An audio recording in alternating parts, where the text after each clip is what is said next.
आपका जो भी डर हो, आपके जीवन में आज यहां बैठकर जो भी आपको डर है, बच्चों को एग्जाम्स का डर है, बच्चों के पापा को पैसों का फाइनेंशियल प्रॉब्लम का डर है, उनकी मम्मी को परिवार के लोगों की चिंता है, या आपके घर में पड़ोसियों के कारण डर है, या किसी मुसीबत के कारण डर है, आपका जो भी डर है उस दुनिया को बनाने वाले परमेश्वर के पैरों के नीचे है। इसलिए किसी से डरने की जरूरत नहीं है। परमेश्वर आपकी जिंदगी में आज काम करने के लिए जा रहा है।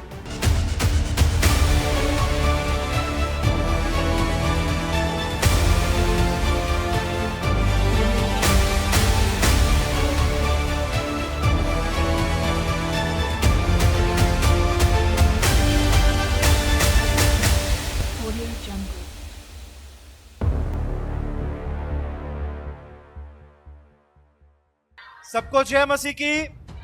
प्रभु यीशु का धन्यवाद हो। प्रभु हमारे बीच में है और वो हमारे बीच में बड़े बड़े कामों को करने वाला परमेश्वर है।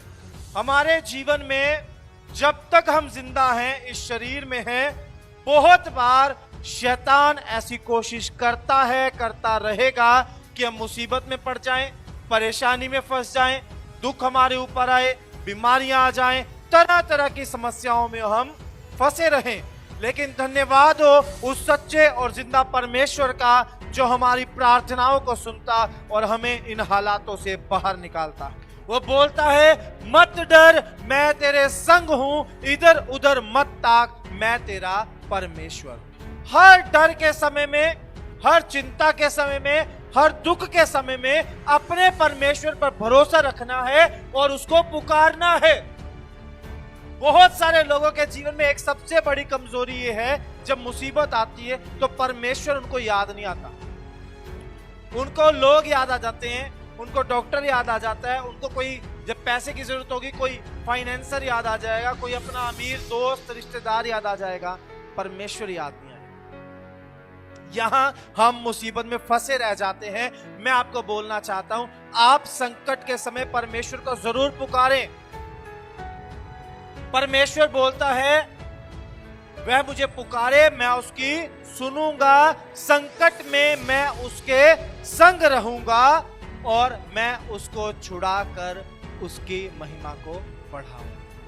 जब दुख आता है, संकट आता है, समस्या आती है, वो परमेश्वर को पुकारने का समय है, परमेश्वर की ओर देखने का समय है। अगर आपने ऐसे करने की आदत बना ली और आपका विश्वासी जीवन ऐसा हो गया, मैं आपको 100% बोल सकता हूं, शैतान कितनी कोशिश कर ले, कभी आपको गिरा नहीं पाएगा, बल्कि हर बार मुसीबत आपके लिए एक बड़ी गवाही को लेकर आएगी यीशु मसीह के नाम से। परमेश्वर बोलते हैं, मैं उसकी महिमा को बढ़ाऊंगा। कब और कैसे?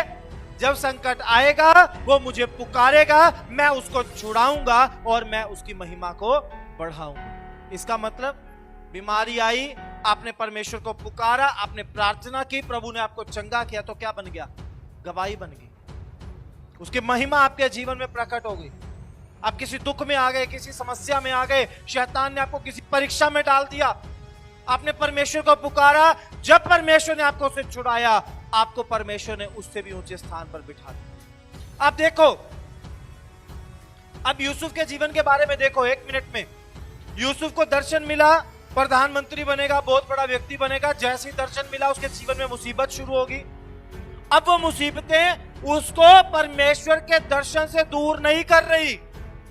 अब वो मुसीबतें उसके जीवन में परमेश्वर के काम को रोक नहीं रही, बल्कि उन मुसीबतों में वो अपनी मंजिल की ओर करीब जा रहे। उन परेशानियों में वो परमेश्वर के दिए हुए दर्शन की ओर आगे बढ़ रहा है, और वो संकट, वो क्लेश, वो दुख उसे परमेश्वर की मंजिल तक पहुंचाने में हेल्प कर रहे हैं, उसको प्रधानमंत्री बनाने के। अगर वो मुसीबत ना आती तो यूसुफ अपने देश में रहता, जबकि जब उसके भाइयों ने उसको बेच दिया, वो मिस्र में पहुंच गया, वहां से जेल में पहुंच गया, जेल से राजा के सामने पहुंच गया, और उसके बाद वो उस देश का प्रधानमंत्री बन गया। बोलो हालेलुया। संकट, समस्याएं, क्लेश, दुख आपके जीवन में जब आए तो याद रखो, वो समय आपकी जिंदगी में परमेश्वर की महिमा प्रकट होने का समय होगा। आपको उस समय अपने परमेश्वर की ओर देखना है, उस समय आपको अपने परमेश्वर को पुकारना है, उस समय आपको प्रार्थनाओं को बढ़ाना है। एक बार प्रभु यीशु मसीह के चेले एक बड़ी मुसीबत में फंस गए। यीशु मसीह ने उनको कैसे बचाया, वहां क्या क्या हुआ, आज हम इस घटना के बारे में बाइबल से देखेंगे। मत्ती रचित सुसमाचार अध्याय 14 उसका 24 वचन से लेकर 33 वचन तक हम पढ़ेंगे। मत्ती रचित सुसमाचार 14 अध्याय उसका 24 वचन से 33 वचन तक। जिनके पास बाइबल है खोलें और इस वचन को आप अंडरलाइन करें। अगर आप बाइबल नहीं लेकर आए तो जब सिस्टर पढ़ेंगे आप इसको ध्यान से सुने, ताकि जब वचन प्रचार हो तो आपको समझ में आए। उस समय नाव झील के बीच लहरों से डगमगा रही थी, क्योंकि हवा सामने की थी। और यीशु रात के चौथे पहर झील पर चलते हुए उनके पास आया। चेले उसको झील पर चलते हुए देखकर घबरा गए और कहने लगे, यह भूत है, और डर के मारे चिल्लाने लगे। तब यीशु ने तुरंत उनसे बातें की और कहा, ढाढ़स बांधो, मैं हूँ, डरो मत। पतरस ने उसको उत्तर दिया, हे प्रभु, यदि तू ही है तो मुझे अपने पास पानी पर चलकर आने की आज्ञा दे। उसने कहा, आ। तब पतरस नाव पर से उतरकर यीशु के पास जाने को पानी पर चलने लगा, पर हवा को देखकर डर गया, और जब डूबने लगा तो चिल्लाकर कहा, हे प्रभु, मुझे बचा। यीशु ने तुरंत हाथ बढ़ाकर उसे थाम लिया। उससे कहा, हे अल्पविश्वासी, तूने क्यों संदेह किया? जब वे नाव पर चढ़ गए तो हवा थम गई। इस पर उन्होंने जो नाव पर थे उसे दंडवत करके कहा, सचमुच तू परमेश्वर का पुत्र है। आमीन आमीन। ध्यान से सुनिए, यहाँ पर प्रभु यीशु मसीह के जो चेले हैं वो एक झील में हैं, एक नाव पर सवार हैं और एक किनारे से दूसरे किनारे की तरफ आगे बढ़ रहे हैं। बोलो हालेलुया।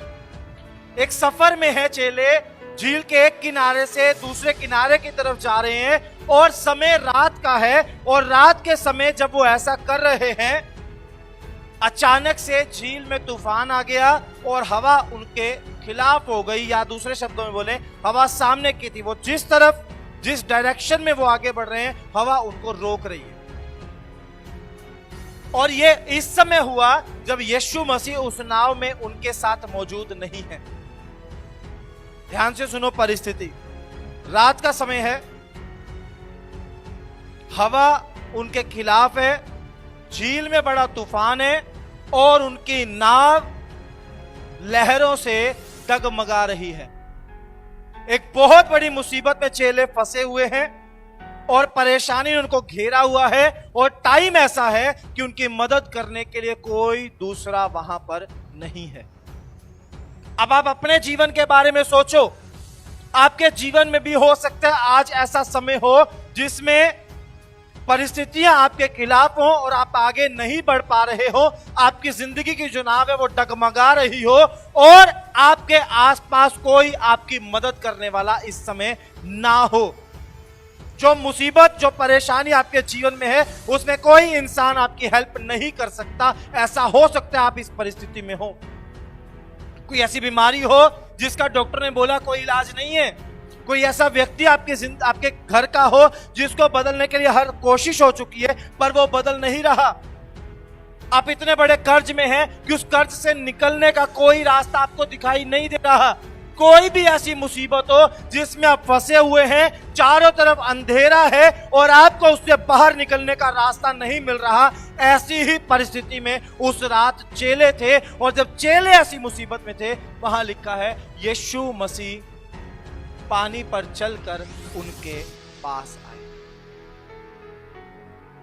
प्रभु यीशु मसीह पानी पर चलकर उनके पास आए हैं, उनको बचाने के लिए, उनकी मदद करने के लिए, उनको उस तूफान में सुरक्षित करने के लिए यीशु मसीह खुद उनके पास चलकर आए हैं।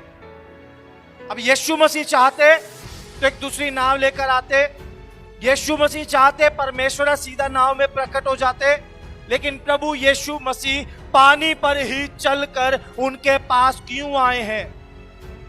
क्योंकि चेले पानी की लहरों से डरे हुए हैं।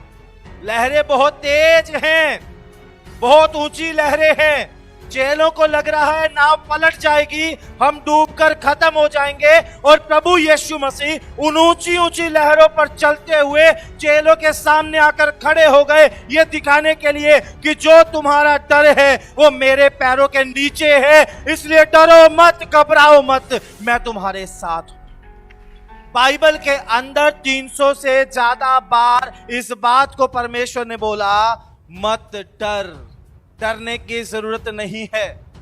आपका जो भी डर हो आपके जीवन में, आज यहां बैठकर जो भी आपको डर है, बच्चों को एग्जाम्स का डर है, बच्चों के पापा को पैसों का फाइनेंशियल प्रॉब्लम का डर है, उनकी मम्मी को परिवार के लोगों की चिंता है, या आपके घर में पड़ोसियों के कारण डर है, या किसी मुसीबत के कारण डर है, आपका जो भी डर है उस दुनिया को बनाने वाले परमेश्वर के पैरों के नीचे है। इसलिए किसी से डरने की जरूरत नहीं है। परमेश्वर आपकी जिंदगी में आज काम करने के लिए जा रहा है।